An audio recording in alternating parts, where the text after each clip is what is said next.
Hello guys, how are you. आज पढ़ते हैं हम प्रोनाउन। इससे पहले हमने नाउन पढ़ लिया था। नाउन में कोई भी प्रॉब्लम आया तो आप लोग कमेंट करना, ठीक है। तो प्रोनाउन क्या होता है देख लेते हैं। सबसे सिंपल, ये ऐसे वर्ड होते हैं जो नाउन के स्थान पर होते हैं, जो नाउन के लिए यूज किए जाते हैं, ठीक है।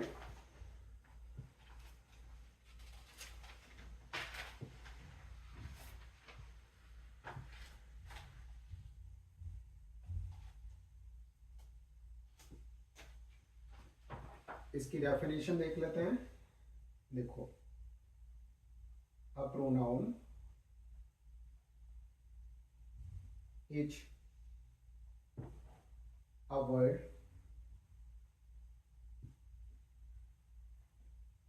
that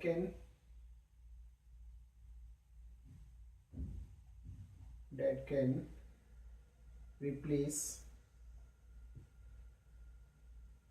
a noun to avoid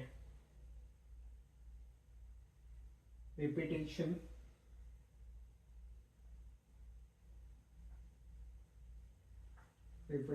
of repetition and make sentences smoother, ठीक है। तो क्या हो गई इसकी डेफिनेशन, देखो। Pronoun is a word, pronoun एक ऐसा वर्ड है दैट कैन रिप्लेस, जो रिप्लेस कर सकता है किसको, एक नाउन को, टू अवॉइड रेपिटेशन, यानी जिससे वो नाउन बार बार रिपीट ना हो। प्रोनाउन क्या कर सकता है, रिप्लेस कर सकता है नाउन को, नाउन की जगह यूज हो सकता है जिससे बार बार कोई नाउन रिपीट ना हो। टू मेक सेंटेंस स्मूदर, और सेंटेंस को भी स्मूथ बना देता है, मतलब सरल बना देता है, सिंपल बना देता है, ठीक है। देखो एक सेंटेंस एग्जांपल के थ्रू समझ लेते हैं। एक सेंटेंस में देखिए, Ram is a good man,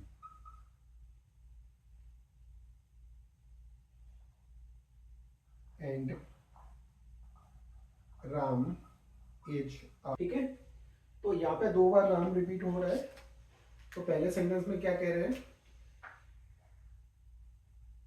Ram is a good man, Ram एक अच्छा व्यक्ति है। तो दूसरे सेंटेंस में कह रहा है Ram and Ram is a teacher, और राम एक टीचर है। तो बार बार राम को बोल रहे हैं तो अजीब लग रहा है, यानी वर्ड रिपीट हो रहे हैं। तो इस रिपीटिशन को खत्म करने के लिए हम नाउन को, एक नाउन को रिप्लेस कर सकते हैं, यानी उस नाउन की जगह क्या यूज कर सकते हैं, ही यूज कर सकते हैं, ठीक है। तो इसी चीज के लिए हमने क्या पढ़ने हैं, प्रोनाउन पढ़ने हैं कि कौन सी जगह क्या रिप्लेस करना है, ठीक है। तो ये तो हो गया प्रोनाउन का, प्रोनाउन होता क्या है, क्यों यूज होता है। अब प्रोनाउन के प्रकार कितने होते हैं ये समझ में आ गया आपको। देखिए, अब पढ़ते हैं हम काइंड्स ऑफ प्रोनाउन।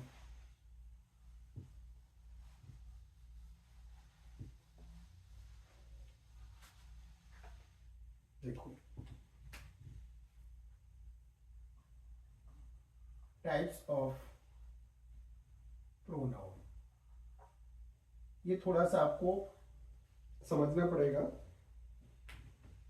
अगर इसको अच्छे से समझो तो कोई किसी बुक में आपको इसके 9 पार्ट्स मिल जाएंगे, किसी में 10 मिल जाएंगे, किसी में 11 भी मिल जाएंगे, किसी में 12 भी मिल जाएंगे, ठीक है।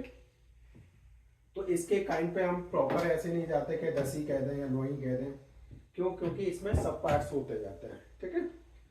तो अभी हम कोशिश करते हैं ज़्यादा से ज़्यादा कवर करने की, ठीक है। तो फर्स्ट क्या है हमारा, पर्सनल प्रोनाउन।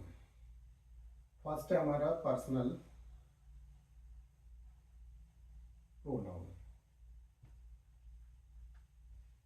उतना ही हम यूज करेंगे, मतलब थोड़ा थोड़ा लिखते चलेंगे। तो पर्सनल प्रोनाउन क्या होता है, पर्सनल प्रोनाउन रेफर्स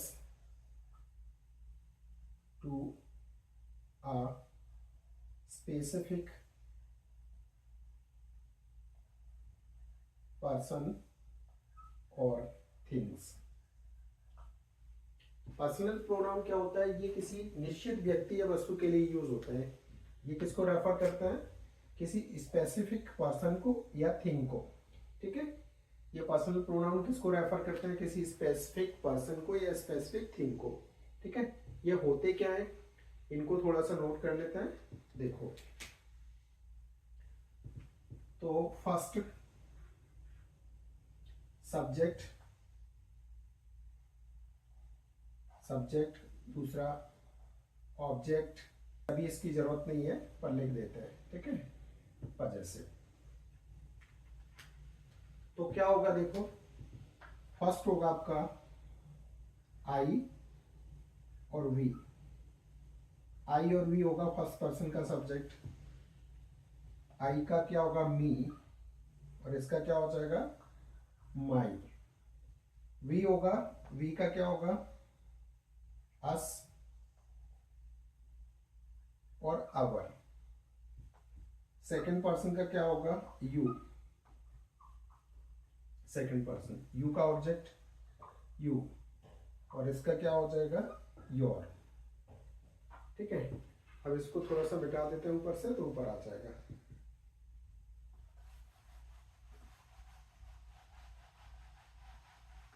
देखो, अब क्या हुआ? ही का ऑब्जेक्ट क्या हो जाएगा? हिम, और इसका क्या हो जाएगा? Possessive his. सी का क्या हो जाएगा? हर, और इसका क्या हो जाएगा? हर। ठीक है, अब क्या है? इट का क्या हो जाएगा? इट, और ये हो जाएगा इट्स। अगला है आपका दे का क्या हो जाएगा? देम, और इधर क्या हो जाएगा? देयर। अब देखो, पर्सनल प्रोनाउन। ठीक है, पर्सनल प्रोनाउन, सब्जेक्ट, ऑब्जेक्ट और पजेसिव। ठीक है, क्या होगा? पहला I, me, my, we, us, our. Second you और योर। थर्ड ही, हिम और हिज। सी, हर और her. They, them, their. It और इट्स। देखो, तो ये तो हो गया हमारा फर्स्ट पर्सन, यू हो गया सेकंड पर्सन, और जितने भी बचे वो हो गए हमारे थर्ड पर्सन। ठीक है, अब यहाँ पे तीन चीज हमने पढ़ी, सब्जेक्ट, ऑब्जेक्ट और पजेसिव। तो अब ये सेंटेंस में कैसे यूज होंगे, यानी ये तो हमने अभी लिख लिए, जान लिए, लेकिन हमें कैसे पता है सेंटेंस में इसका यूज कहाँ, कैसे, क्यों पढ़ रहे हैं हम, इसका रीजन क्या है? तो देखिए, आई एम हेल्पिंग ही। क्या ये सेंटेंस सही है? आपको लगता है ये सेंटेंस सही है? तो ये सेंटेंस कैसा है आपका? गलत है। क्यों गलत है? देखो, एक सेंटेंस बनाने के लिए कोई फिक्स फॉर्मेट होता है जो टेंस में सीखा था हमने, subject, helping verb, main verb plus object. ठीक है, तो ये वाला सब सेंटेंस का प्लेस कौन सा है? सब्जेक्ट का। ठीक है, ये हेल्पिंग वर्ब का, ये मेन वर्ब का, ये वाला प्लेस कौन सा है? ऑब्जेक्ट का। तो अब हमें ऑब्जेक्ट फॉर्म, मेन वर्ब के बाद क्या फॉर्म यूज करनी है? Object form.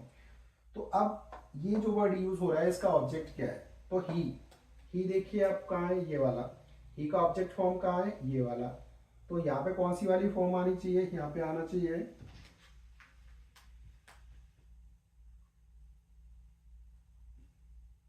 I am helping. ही का सब्जेक्ट कौन सा है? Object form him. ये तो आपको समझ में आया कि किस तरीके से ये सेंटेंस में इनकी गलतियां और इनको यूज करना है। ठीक है, इनका यूज करना है। अगर सब्जेक्ट के प्लेस पे कोई गलती होगी तो सब्जेक्ट फॉर्म चाहिए। जैसे एक सब्जेक्ट का देख लेते हैं,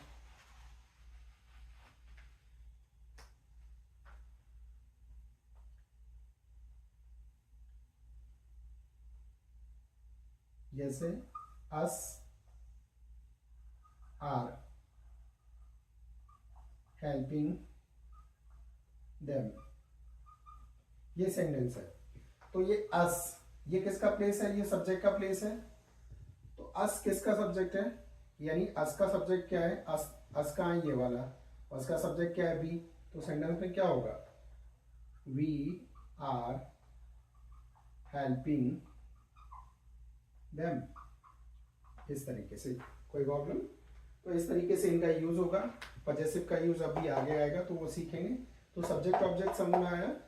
तो इस तरीके से सब्जेक्ट और ऑब्जेक्ट का यूज होता है। क्लियर है?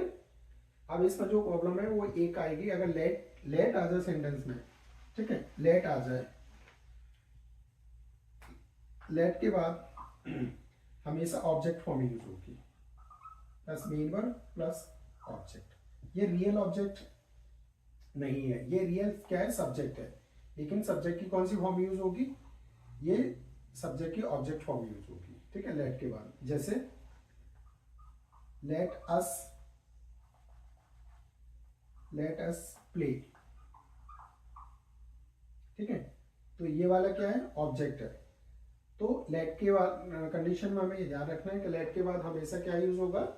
ऑब्जेक्ट फॉर्म यूज होगा, सब्जेक्ट फॉर्म नहीं आएगा। इस तरीके से इसकी सेंटेंसेस में गलतियां आती हैं। और ये आप लोगों को टेंस पढ़ा है तो आपको पता ही होगा सबको। सब्जेक्ट ऑब्जेक्ट, हमारा ऑब्जेक्ट हमेशा कहाँ यूज होगा? सेंटेंस के लास्ट में, मेन वर्ब के बाद। और सब्जेक्ट कहाँ यूज होता है? सेंटेंस के स्टार्टिंग में। तो इसमें आई थिंक आपको डाउट नहीं होना चाहिए।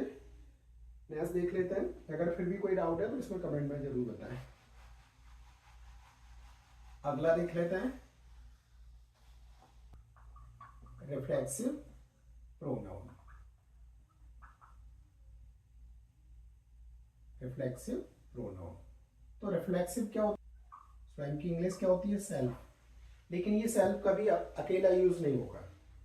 तो इसे कैसे यूज करना है वो हमें सीखना है। देखो, अभी हमें किसकी जरूरत है? वो पूरी टेबल बना लेते हैं। आई,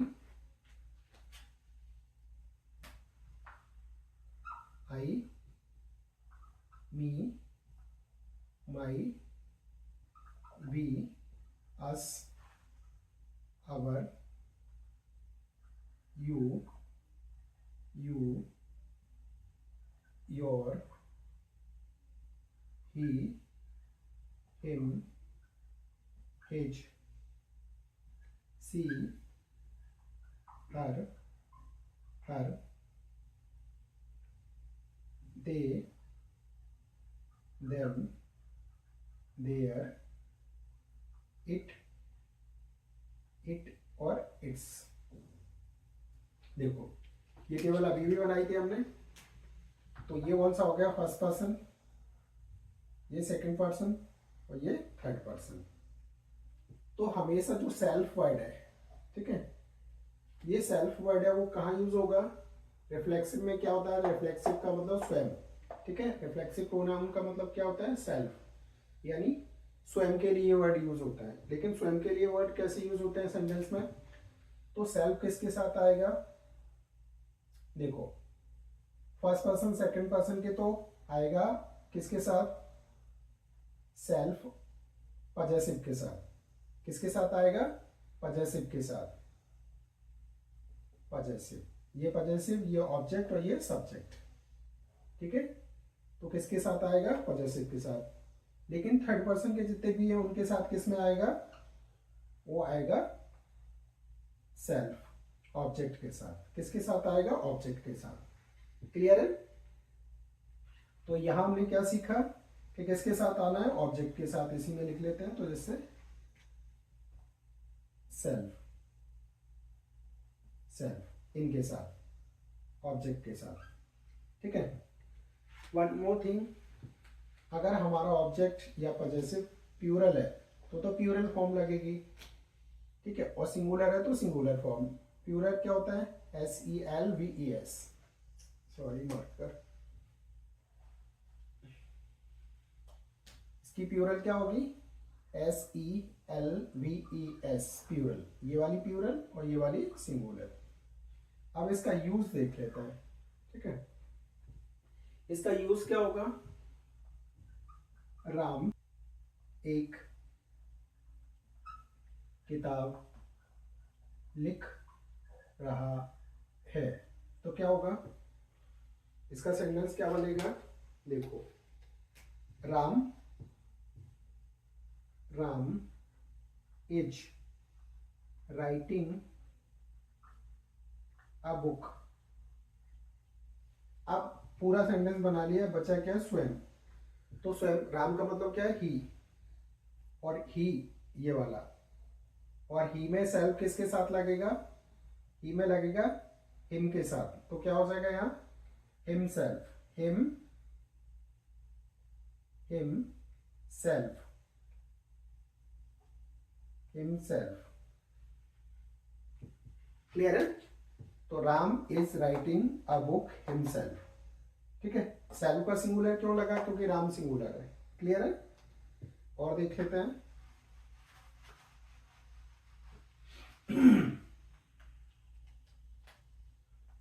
तुम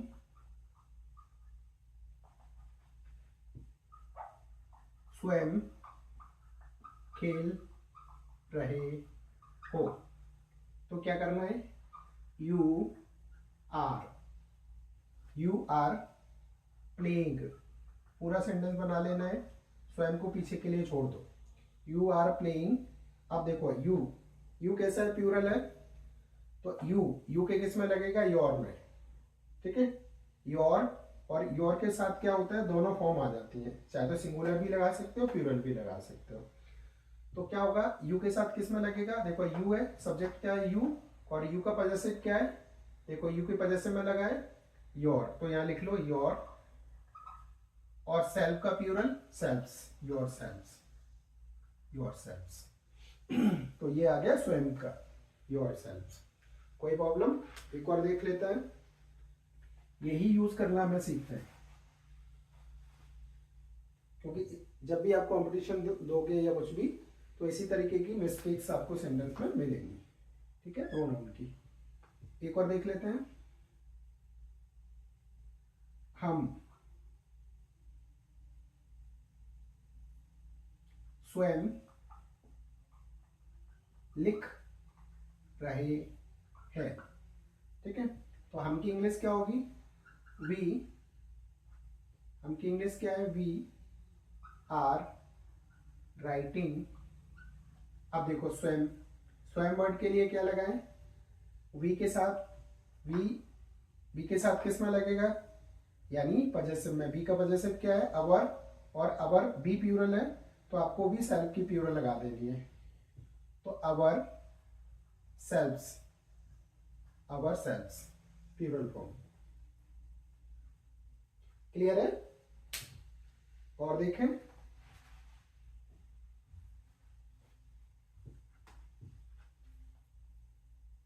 वे स्वयं गा रहे हैं, ठीक है। तो they are singing,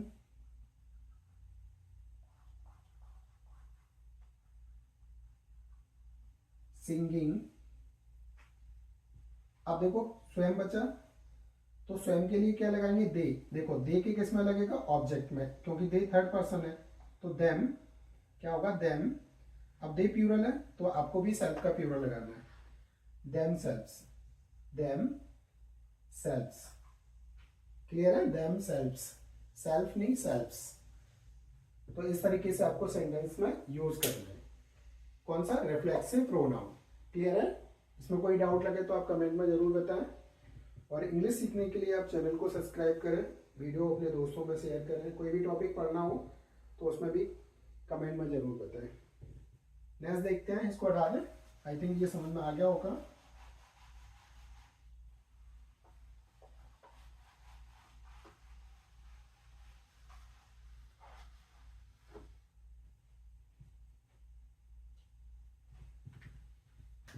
next third, emphatic, emphatic pronoun.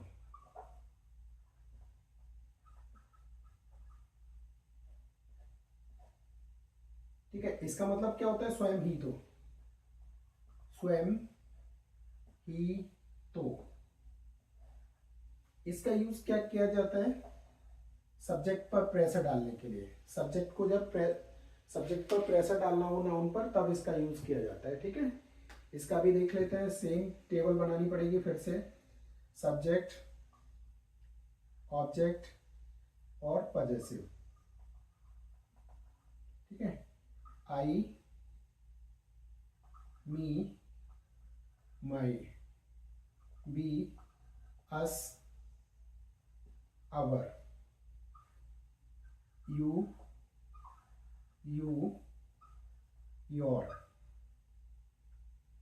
Second person, your first person, he, him, his, she, her, they, them, their,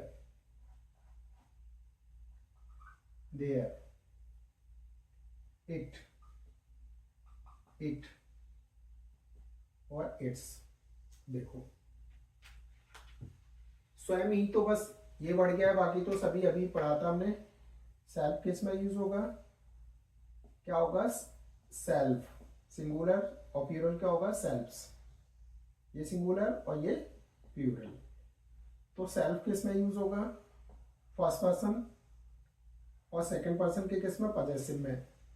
और थर्ड पर्सन में किस में, थर्ड पर्सन में किसके साथ यूज होगा, ऑब्जेक्ट के साथ,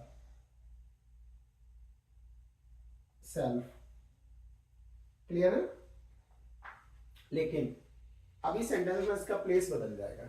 अभी पहले वाले सेंटेंस में लास्ट में यूज कर रहे थे, ऑब्जेक्ट के बाद या मेन वर्ब के बाद यूज कर रहे थे। अभी ये सेल्फ कहाँ यूज होगा, सब्जेक्ट के तुरंत बाद। इसमें कहाँ यूज होगा, एम्पैटिक में, सब्जेक्ट के तुरंत बाद। जैसे वह स्वयं ही तो खेल रहा था। वह स्वयं ही तो खेल रहा था। ठीक है, स्वयं ही तो। जब भी स्वयं ही तो इस तरीके से आ जाए तो आपको क्या करना है, ही क्या हो जाएगा, ही के साथ देखो, ही के साथ किस में लगेगा, himself, he himself, himself, himself. देखो, ही हिमसेल्फ। अब हेल्पिंग वर्ब, ही कौन सा है, सिंगुलर है, तो वॉच प्लेइंग। डिफरेंस समझ में आया। इसमें सेंटेंस में कहाँ यूज हो रहा है, हेल्पिंग वर्ब से पहले या सब्जेक्ट के तुरंत बाद। और इससे पहले हमने पढ़ा था रिफ्लेक्सिव, उसमें सेंटेंस में कहाँ यूज हो रहा था, सेंटेंस के लास्ट में। जैसे इसी को थोड़ा सा स्पेस करके लिख लेते हैं, समझ में आ जाएगा। देखो, he himself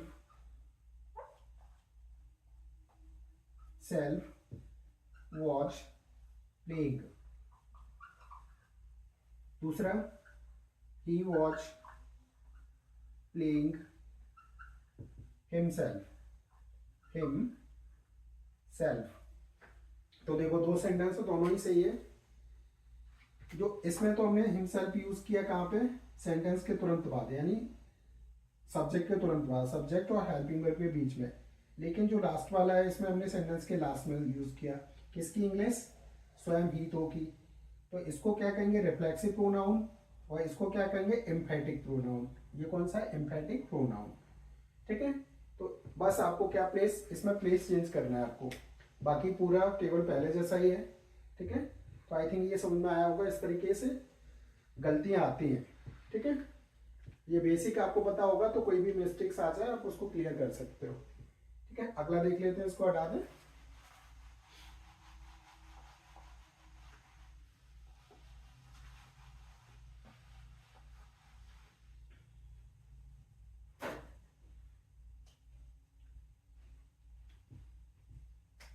अगला है फोर्थ,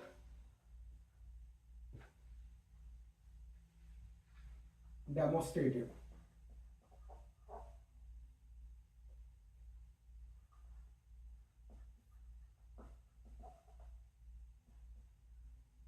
प्रोनाउन,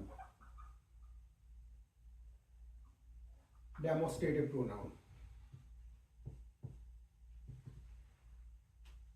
ठीक है, तो डेमोस्ट्रेटिव प्रोनाउन क्या होता है? ये किसी के लिए डेमो देने के लिए या संकेत करने के लिए काम आता है। किसके लिए काम आता है? ये हमारा काम आता है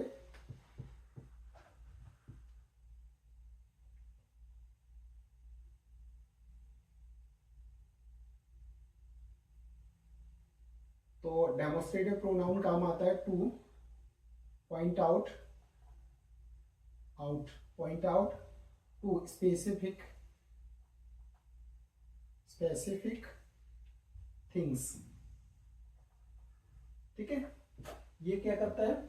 ये किसी चीज को पॉइंट आउट करता है, कोई चीज को बताता है। तो इसमें कौन कौन से वर्ड आते हैं देखो, एक आता है दिस, डेट, दीज और दॉज। देखो अब प्रॉब्लम क्या है? दिस नियर को बताएगा, डेट फार को बताएगा, दीज नियर को बताएगा, दॉज फार को बताएगा। ठीक है, अब ये दोनों हो गए सिंगुलर और ये दोनों कैसे हो गए? प्लूरल। कहने का मतलब इनके बाद एच का यूज होगा, इनके बाद आर का यूज होगा। ठीक है, जैसे आपके पास कोई चीज है तो आप कैसे यूज करोगे? दिस।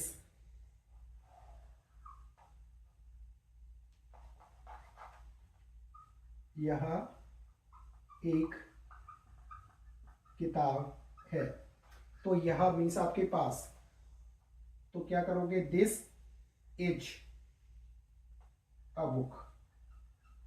ठीक है, यही किताब आपसे दूर हो जाए तो क्या करोगे? That is a book. ठीक है, दोनों सिंगुलर और ये दोनों एक पास के लिए एक दूर के लिए, दोनों प्लूरल। ठीक है, इस तरीके से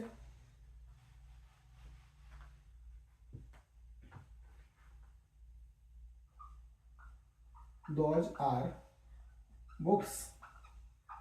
ठीक है, या दीज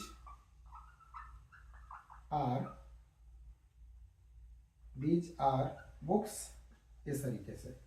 ठीक है, अगर इन्हीं को थोड़ा सा हम ये समझ में आए, अभी ये क्या कर रहे हैं? ये किसका काम कर रहे हैं? ये सब्जेक्ट का काम कर रहे हैं। देखो ये सब्जेक्ट की जगह पे आ रहे हैं, ये सब्जेक्ट का काम कर रहे हैं, तो कौन से होंगे? Demonstrative pronoun. अगर इन्हीं सेंटेंस को थोड़ा सा हम ऐसे लिखते हैं, दिस बुक इज माइन, तो यहां पे दिस क्या हो गया? यहाँ पे जो दिस है आपका वो क्या हो गया?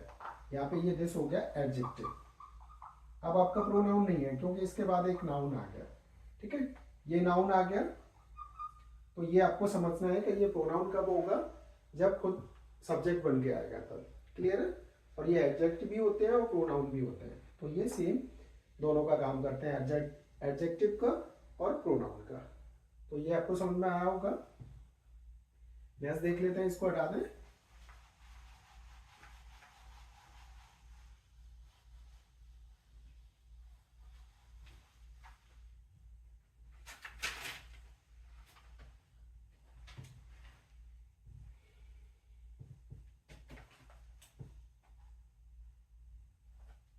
नेक्स्ट आपका इंटेरोगेटिव। नेक्स्ट क्या आपका? इंटेरोगेटिव।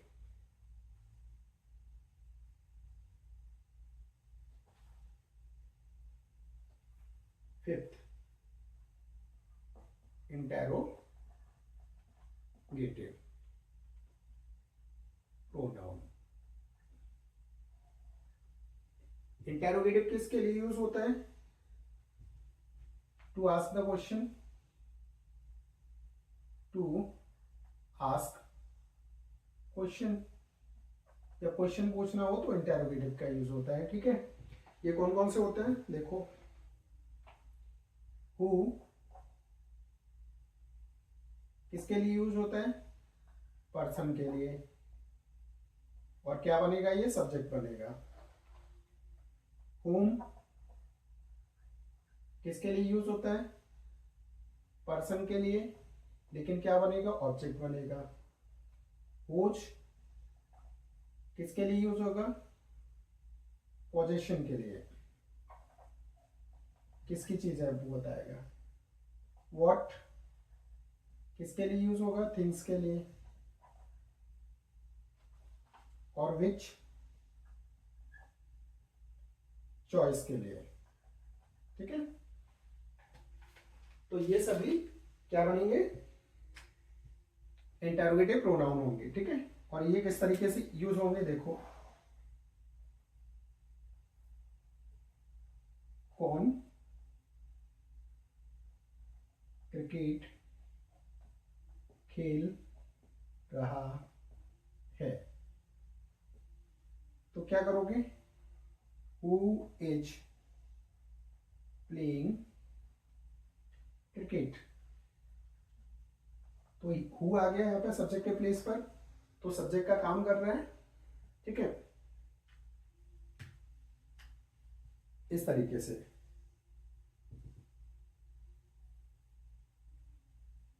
हटा दे। नेक्स्ट देख लेते हैं एक और एग्जांपल।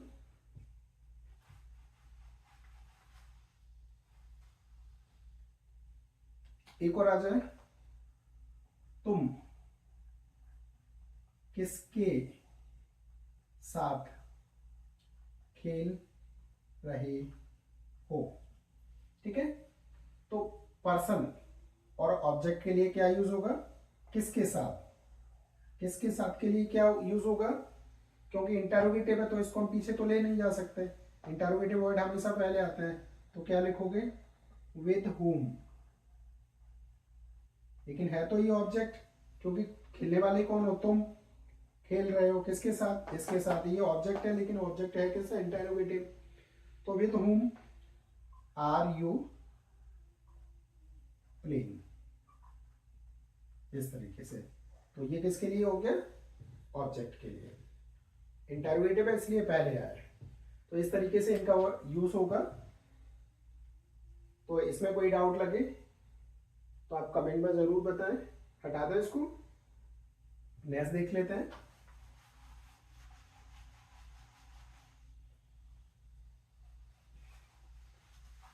अब हमारा कौन सा? 6।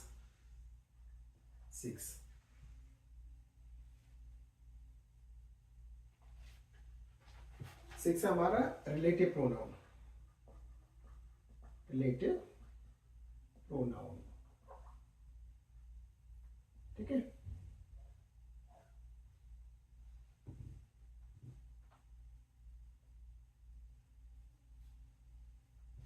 देखो रिलेटिव प्रोनाउन क्या होता है? ये दो सेंटेंस को जोड़ने के लिए, यानी टू कनेक्ट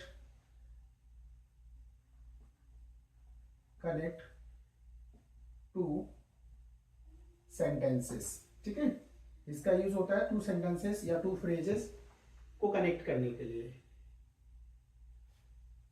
अब यूज कैसे होगा? जैसे कौन कौन से होते हैं वाले ये देख लेते हैं। Who subject. ठीक है, और किसके लिए? पर्सन के लिए। अभी भी देखा था हमने। whom किसके लिए? Object person. whose पोजेशन के लिए पोजेशन। और ये दोनों के लिए पर्सन और थिंग, पर्सन और थिंग्स। विच विच किसके लिए यूज होता है? थिंग्स के लिए। ठीक है, डेट डेट किसके लिए यूज होगा? पर्सन और थिंग्स। ठीक है, अब सेंटेंस यूज कैसे होगा देखो। तो क्या करना है इसमें?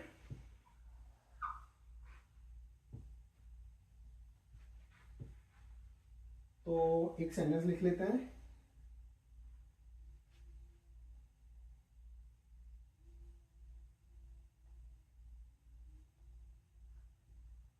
There is a girl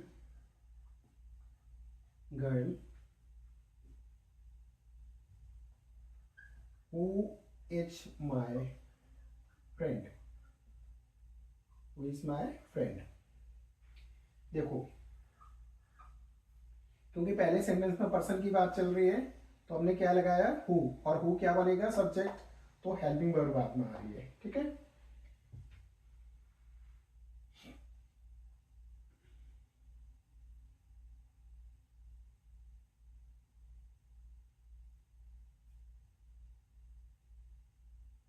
I like a movie blank is my favourite. बताओ क्या आएगा इसमें, इन शब्दों में से क्या आएगा। देखो, आई लाइक मूवी, मैं मूवी पसंद करता हूँ, इज माई फेवरेट, तो क्या आएगा, मूवी कैसा है हमारा, थिंग्स, तो क्या आएगा, विच, यहाँ पे क्या आएगा, विच। इस तरीके से ये सेंटेंस को कनेक्ट करेगा। ठीक है, इस तरीके से ये सेंटेंस को कनेक्ट करेगा। यहाँ पे क्या था, पर्सन, तो हु लगा, यहाँ पे क्या है, थिंग्स, तो क्या लगा, विच लगा। ठीक है, और यहाँ पे कोई एनिमल आ जाता, ठीक है, तो क्या लगा लेते, डेट लगा लेते हैं, या कुछ कंडीशन में विच भी लग जाता है। इसमें कोई डाउट, इस तरीके से इनका यूज होगा। हटा दें, नेक्स्ट देख लेते हैं। ऐसा आएगा हमारा 7।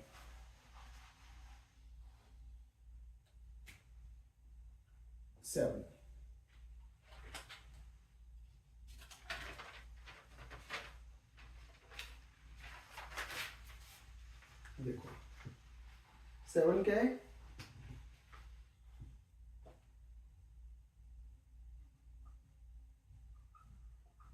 Indefinite pronoun.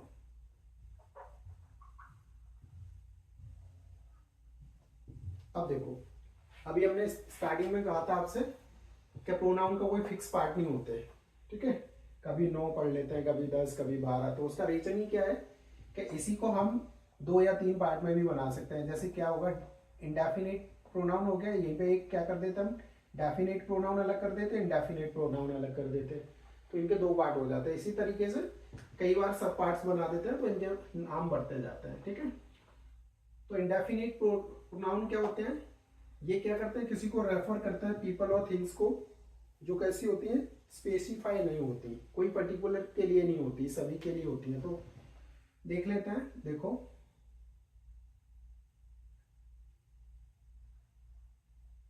Anyone, everyone, nobody, somebody, each। ठीक है, तो ये सब किसके लिए यूज होंगे, पर्सन के लिए। दूसरी condition, something, anything, nothing, all, some, few, many, both. ये किसके लिए यूज होंगे, थिंग्स के लिए। ठीक है, तो ये सब क्या हो गए, देखो, ये पर्सन के लिए, ये थिंग्स के लिए। कुछ खेल रहे हैं, तो क्या करोगे, सम आर प्लेइंग। तो इनको डेफिनेट क्यों दिया नाम, क्योंकि कुछ कितने पता नहीं, कितने डेफिनेट नंबर नहीं है। ठीक है, इसमें डेफिनेट नंबर भी हो सकता था, तो जब वो डेफिनेट होता है तो उसका डेफिनेट प्रोनाउन। ठीक है, और क्या होगा, समथिंग, जैसे all, all, all are speaking, सभी बोल रहे हैं। ठीक है, एक सेंटेंस ऐसे भी बन सकता है, ऑल इज वेल। आप कहोगे सर यहाँ पे ऑल के साथ आर लगा है, यहाँ पे इज लगा है, तो यहाँ पे ऑल क्या है, एक सिंगुलर की तरह यूज हुआ है, सब कुछ जिसको हम काउंट नहीं कर सकते। ठीक है, एक ग्रुप बन गया, ऑल इज वेल, और यहाँ पे ऑल, ये ऑल किसी पर्सन के लिए डिफाइन कर रहा है कि सभी क्या कर रहे हैं, बोल रहे हैं। जो सब कैसे हैं, बहुत सारे लोग हैं, अनकाउंटेबल है। क्लियर है इस तरीके से? और देख लेते हैं, जैसे something is good, something is good, कुछ अच्छा है। इस तरीके से इनका यूज होगा। कोई डाउट है? इंडेफिनिट प्रोनाउन है, कोई नंबर इसको डिफाइन नहीं कर रहा, तो इंडेफिनिट प्रोनाउन हटा दे। मैथ देख लेते हैं।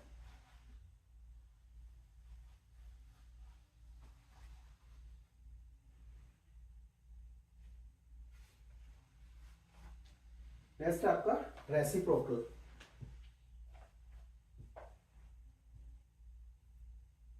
8 9 होनी चाहिए।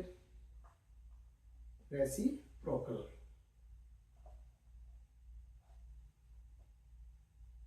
Reciprocal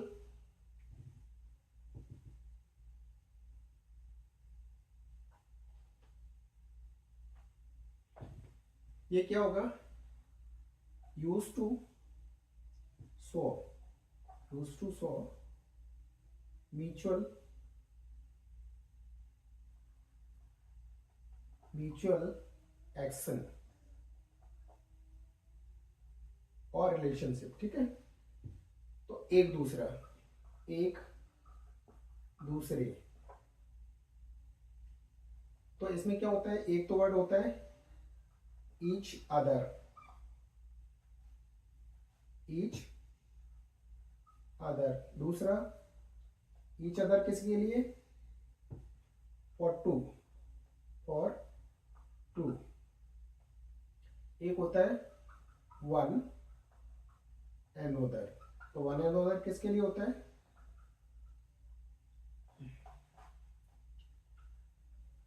more than to.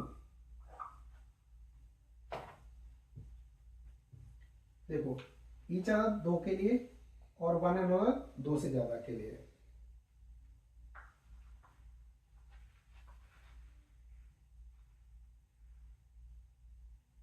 जैसे राम एंड, राम और Mohan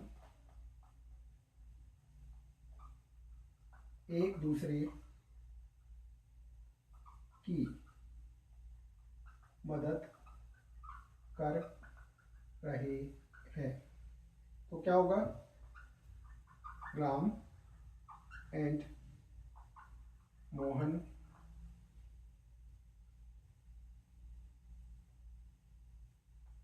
Ram and Mohan are helping, क्या होगा?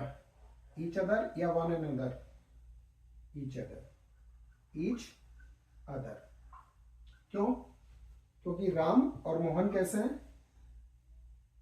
दो, तो दो के लिए ईच अदर, और दो से ज्यादा होते तो क्या होगा? One and other.